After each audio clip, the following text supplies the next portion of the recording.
like fascist, racist. How does that make you feel if you're use those words used to describe you?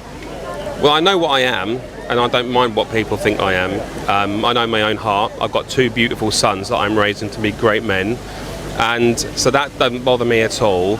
I have had some experience growing communities, and I think what happens in a community is you can't police it all. Sometimes it comes so big that you have people come in from all angles, and some are more severe than others in their beliefs, and it's very difficult to control everyone, especially human beings.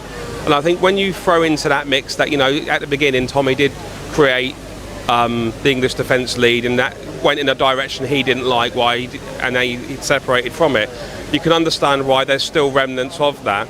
But I think, you know, you've got to also understand that humans can be extreme things, like extreme beings. So when we're talking about things that people perceive that threaten their family, their culture, you know, their way of being,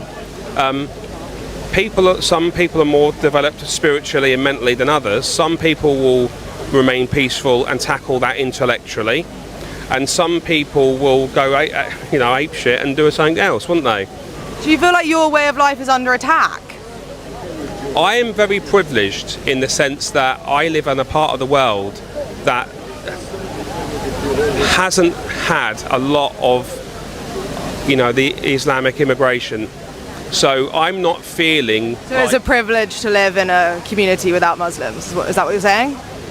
I'm privileged to live in a community that I live in that isn't affected by another culture. It's nothing wrong with being from Britain, admiring your culture, right, and wanting that to remain that culture. That's not racist, it's not Islamophobic, but it's just, I grew up in my country and I love it, right, and what I don't want is to fulfil that culture's being threatened.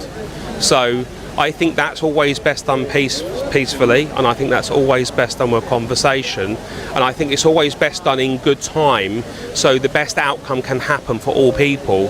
What I don't think is a good idea is you leave it till it goes to boiling point, and then extreme things happen, because then that's just not an outcome that anyone wants.